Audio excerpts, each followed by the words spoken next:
Imaginez cette scène assez familière. Il est 4h30 du matin. Votre réveil sonne.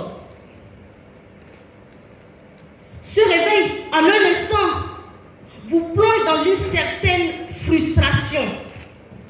Vous tâtonnez pour l'éteindre, maudissant ainsi cet objet. Ce réveil pourrait être le son cocorico du coq, ou encore votre téléphone, ou tout simplement ce réveil matin. Cette question, faut-il détester son réveil lorsqu'il sonne, semble être une question en apparence assez simple, mais d'une profondeur insoupçonnée. Je répondrai par la négative. Membres du jury, chers invités, ce réveil que nous haïssons tant, est-il vraiment notre ennemi? Ou bien serait-il un fidèle allié qui nous sort des bras de Morphée tous les matins et nous ouvre les portes à cette journée, à la belle journée? Le réveil matin n'est pas totalement ce que nous croyons. Il n'est pas uniquement cet objet que nous voyons. Il est aussi une sorte de prise de conscience. Je vous propose d'explorer les nuances de notre relation avec le réveil, tant matériel que symbolique, et comprenons pourquoi il mérite certainement d'être traité avec plus d'indulgence. Ce petit appareil si banal dans notre quotidien est pourtant l'objet d'une haine presque universelle.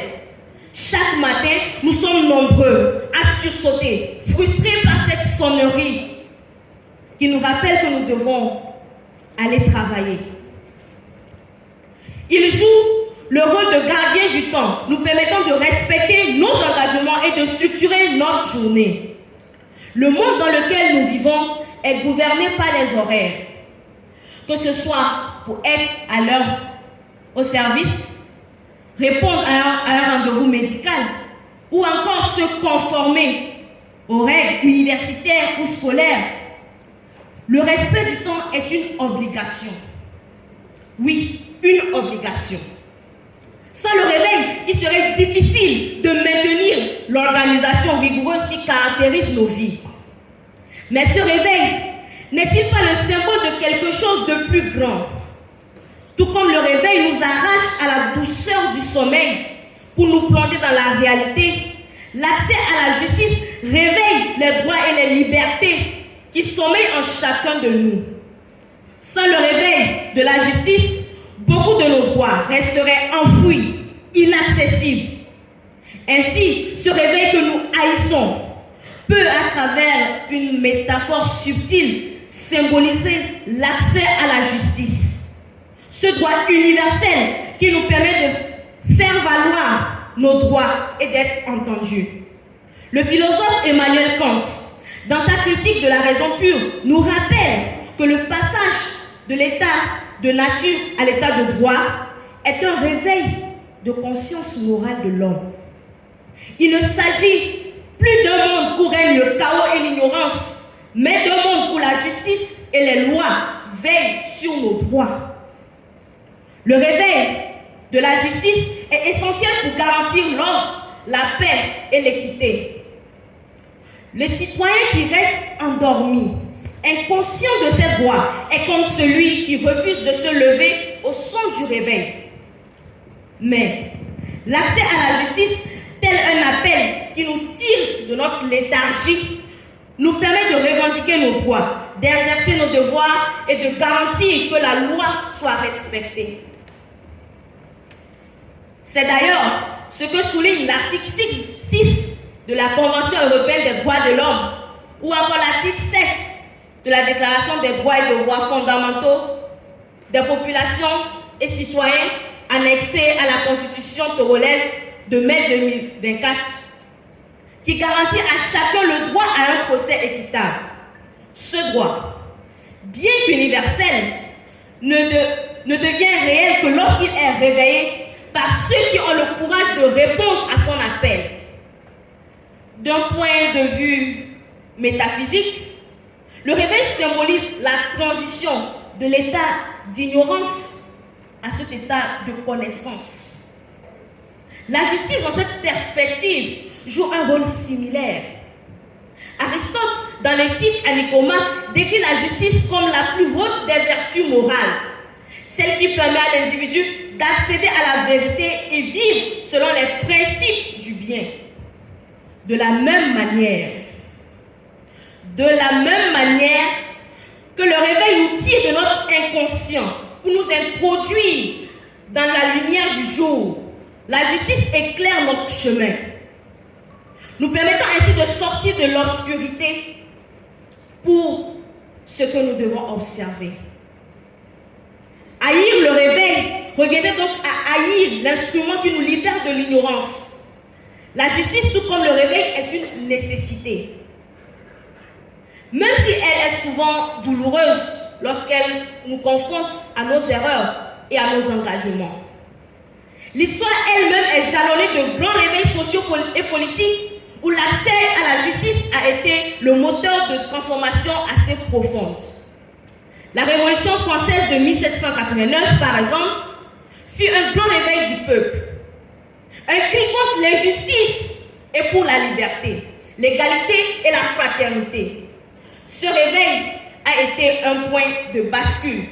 Tout comme la justice, quand elle est accessible, peut bouleverser des destins et des sociétés. Détester son réveil, c'est donc en quelque sorte détester l'un des piliers fondamentaux de notre vie moderne. Bien sûr, il est déplaisant d'être arraché au sommeil par une sonnerie stridente. Mais sans cet outil, la ponctualité et le chaos seraient réellement à notre portée.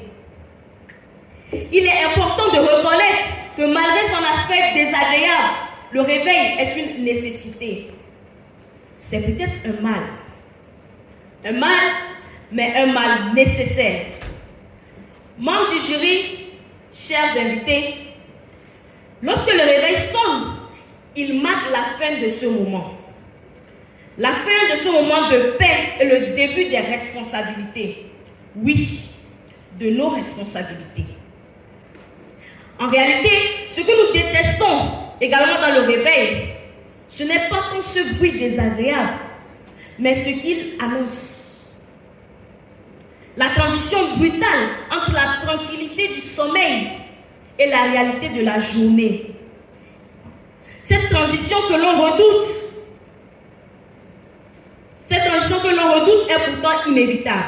Chaque jour, nous devons quitter notre zone de confort pour aller réaliser nos rêves. Le réveil est un déclencheur de l'action.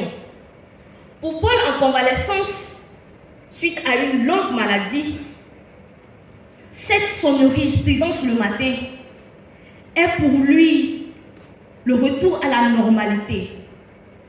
Pour lui, ce son n'est pas agaçant. Parce que oui, il sait et il comprend que la vie ne tient réellement qu'à un fil. Et que ce son est là pour lui dire qu'il a encore cette journée à conquérir. Pour nous, ou encore pour toutes ces personnes qui se lèvent le matin pour aller travailler, il est important de comprendre que c'est grâce à ce réveil que nous sommes tous éveillés pour comprendre qu'il est important de réaliser nos ambitions. Dans cette question, faut-il détester son réveil quand il sonne? Le réveil symbolise le temps qui passe, un rappel constant des échéances auxquelles nous sommes tous confrontés. Ce lien peut être fait également avec l'accès à la justice. Le délai de prescription, par exemple, qui est une contrainte temporelle incontournable dans l'exercice de ce droit. Tout comme nous ne pouvons ignorer le réveil lorsqu'il sonne, les justiciables ne peuvent pas ignorer le temps qui court contre eux dans la recherche de justice. Le délai de prescription incarne un principe fondamental du droit, la sécurité juridique. Il vise à assurer que les litiges soient tranchés dans un temps raisonnable afin d'éviter les abus et de garantir la stabilité des situations juridiques. Mais ce principe, bien qu'utile, peut aussi être perçu comme un obstacle pour ceux qui, par manque de moyens ou de connaissances, voient leur droit à la justice se dissoudre avec le temps. Ainsi, détester le réveil serait comme détester le cadre temporel nécessaire pour garantir une justice efficace.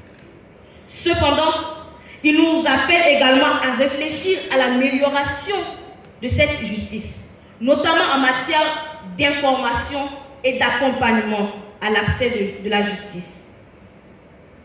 Pour que chacun puisse faire valoir ses droits, avant que le réveil ne sonne la fin du délai. Imaginons le cas de ce salarié qui découvre 5 ans après son licenciement qu'il aurait pu contester cette décision pour licenciement abusif. Malheureusement, le délai s'est écoulé. Son réveil, en quelque sorte, a sonné trop tard et il se voit désormais privé de la possibilité de faire valoir ses droits. Le professeur Henri Motouski écrivait à ce sujet: la prescription est une arme à double tranchant. Elle protège autant qu'elle empêche. Cette citation met en lumière la complexité du délai de prescription qui peut à la fois garantir la sécurité juridique et priver certaines personnes d'une justice véritablement accessible. Nous devons accueillir le réveil comme un appel au changement. Sans lui, il n'y aurait pas de progrès, pas de transformation, pas de nouveau commencement. Le réveil, en interrompant notre sommeil, nous pousse à faire face à cette réalité. Il est temps d'agir, de se lever et prendre son destin en main. J'ose dire que le réveil joue le rôle du juge impartial qui préside le tribunal de la vie. Comme un juge qui lève l'audience pour la journée, son signal nous ordonne. Son signal nous ordonne de quitter l'inertie et de comparaître devant le tribunal de la vie. Ce matin, ou chaque matin, est une nouvelle plaidoirie. Oui, une nouvelle plaidoirie, une occasion pour nous de nous défendre contre les aléas du quotidien. Le réveil, c'est le greffier du temps qui consigne chaque instant qui passe, marquant le début d'une nouvelle session où le droit à l'action s'impose sur le droit au sommeil. Il n'est pas un adversaire à craindre, mais il est plutôt l'huissier qui ouvre également la porte du jour, nous invitant à plaider nos causes. En refusant son appel, on resterait prisonnier du silence, incapable de faire valoir nos droits. Le réveil est semblable au droit. Il permet de maintenir l'équilibre dans la société. Il est ce législateur silencieux qui édicte les lois des heures, qui gouverne et nous impose de respecter le contrat tacite que nous avons avec nos responsabilités. Détester son réveil quand il sonne serait rejeter la justice elle-même et refuser d'entrer dans l'arène pour défendre sa place dans le monde. Nos leaders ont su que ce son du réveil était pour qu'ils se lèvent et changer l'histoire de leur nation. Oui, Thomas Sankara, Léopold Sédar Senghor ou encore Kwame Nkrumah, tous ces leaders se sont levés tôt, non pas pour haïr le réveil, mais pour changer la destinée de leur population. En fin de compte, la question n'est pas tant de savoir s'il faut mépriser ou non son réveil, mais plutôt de savoir comment nous pouvons apprendre ou réapprendre à l'aimer. Il ne s'agit pas de nier que le réveil puisse être désagréable, mais plutôt de reconnaître qu'il est aussi un allié, un fidèle allié du quotidien. Alors, faut-il détester son réveil quand il sonne? Je vous propose de dire non. Ce n'est pas le réveil que nous devons détester, mais plutôt notre manière de l'appréhender. Membres du jury, chers invités, je nous invite. Nous ne devons pas détester le réveil, mais plutôt détestons l'indifférence qui empêche certains de bénéficier de leur droit à la justice. Le réveil étant celui qui nous sort du sommeil que celui qui éveille notre conscience est un outil indispensable à notre épanouissement. Il est un outil, mais aussi cette conscience que la lumière se fait voir au bout du tunnel. Pablo Picasso disait « L'action est la clé fondamentale de tout succès ». Il savait bien qu'il n'y a pas d'accomplissement lorsqu'il n'y a pas d'action. Et moi, je martèle que le réveil est le premier pas vers cette aubaine de création, d'action et de réalisation. Au-delà de cet objet, acceptons de vivre nos meilleures réalités. Membres du jury, chers invités, désormais quand votre réveil sonnera, je vous en prie, résistez à l'envie de lui lancer votre oreiller ou encore de le retarder.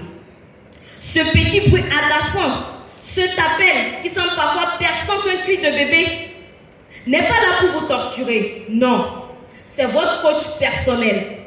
Ce coach qui vous dit, allez, tu peux le faire, une nouvelle journée t'attend. Tu peux être la meilleure version de toi-même. Car il vous appelle à renaître, tel un phénix qui renaît de ses cendres. Je vous remercie.